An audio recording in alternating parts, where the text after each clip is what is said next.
Hi there, this is Chloe from Inner Whispers. Today I'm going to share something a little bit different with you. It is the Book of Thoth, which is the Etteilla tarot, and it's not really a traditional tarot in the sense that it has kind of almost playing card style pips with secondary images in them for a kind of reverse reading, and it has various annotations in the borders, and the majors are just, not completely different, but there's quite a lot of differences. Still, it's a historical deck and one that I thought would be interesting to take a look at. This particular version is published by Lo Scarabeo, and I chose it because the look of the borders and the titles and the colour palette was the one that most appealed to me from what I could see online. So let's take a look and see if it lives up to expectations. So we have the Book of Thoth tarot here. Let's dive on in. The box is quite cute. It's designed to actually look like a book. The bindings, clasps, so that's quite sweetly done. The Little White Book is one of these Lo Scarabeo little white books with it in 5 languages. So there's very little in there. They call them lambs, which is the French word. Lamb of Swords, Lamb of Pentacles, and that's it. So just a very basic little description of each. And there's a little spread, the Leap of Hecht. 1, 2, 3, 4, 5. So the first part is the current situation in the present, recent, past and imminent future. And the second part refers to help and obstacles which present themselves. So let's take a look through the cards. There's a title card.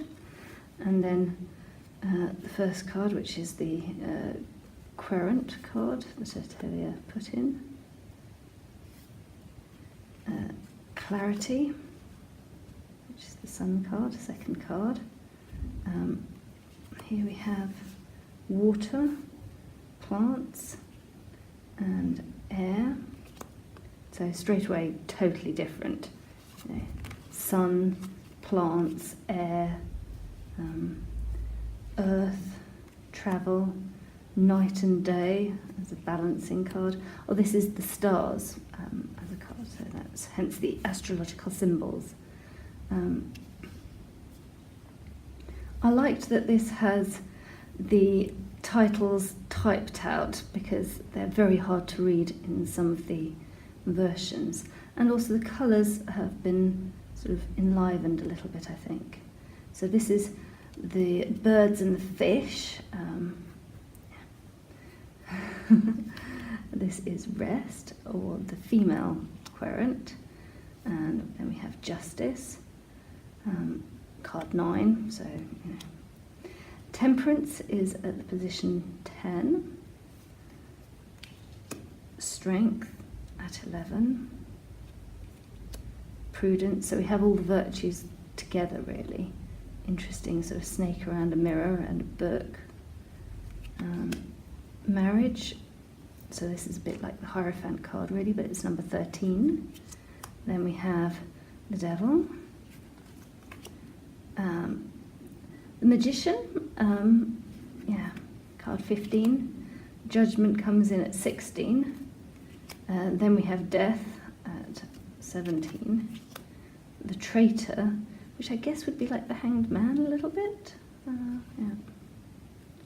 But he looks much more hermit-like. So 18. Misery, prison, and it's called the Struck by Lightning Temple.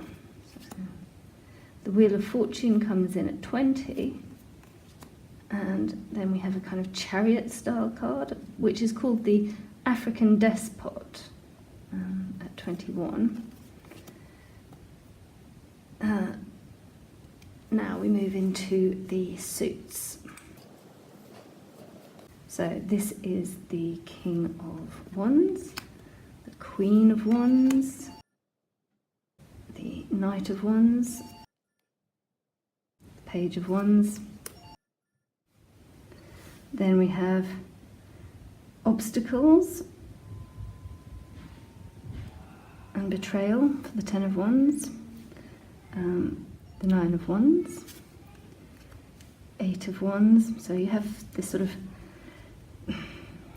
stuff around it, then the very simple pip-like bit in the centre. The 7, the 6, the 5, the 4, 3, all with keywords, which is interesting. The 2, and the Ace. Then we move on to the Cups cards. This is a blonde man, it says, even though his hair looks red, but maybe that's just something around his crown. The Queen of Cups, a blonde woman. There she's not. Then we have the Knight of Cups, arrival. And Page of Cups, a blonde boy, which, hey, at least he is. Then we move into the Cups minors, this time with a green sort of intricate border around. The 10, 9, 8, 7, 6, 5, 4, 3, 2, and Ace. So the 2, for example, has the keyword love and reversed desire. So there are similarities with the meanings that you find in sort of Rider-Waite-Smith decks and so forth, but there are also definitely differences. Like the Ace of Cups has table at the top and change at the bottom. Then we have the King of Swords, the Queen of Swords, defined as widow or bad lady.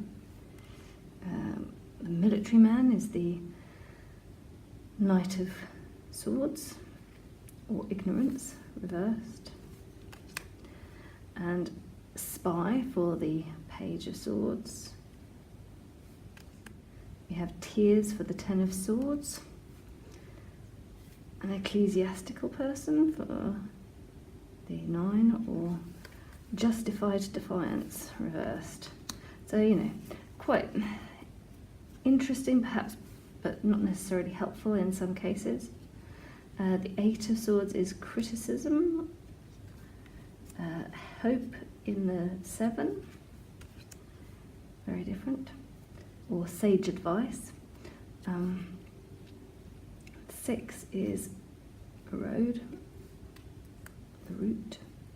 Loss in the 5, solitude in the 4, distance in the 3, friendship in the 2, okay, and falsehood or false friend, and extreme, and being very fat for the Ace of Swords, very weird. We have a brown-haired man as the King of Pentacles, that's his official title, and a brown-haired woman, even though she's blonde with a red bit around her. I mean, yeah, odd. The Knight, and the brown-haired boy, which he isn't, for the Page, and then the 10, the 9, the 8, the 7, money, present, 6, lover or lover of either gender for the 5 of Pentacles, very different, a present in the 4,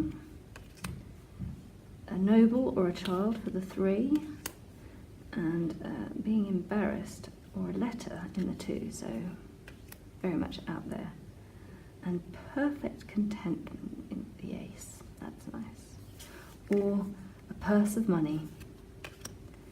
And then finally we have the Fool card, and another title card. So that's the deck. It feels like typical Los Scarabeo stock, fully reversible backs, It shuffles nicely, easy in the hand. I personally really like low Scarabaeo decks in terms of card stock and shuffleability and so on, and that's borne out in this deck.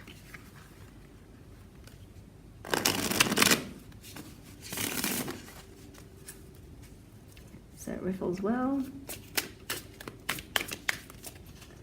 and let's take a quick look.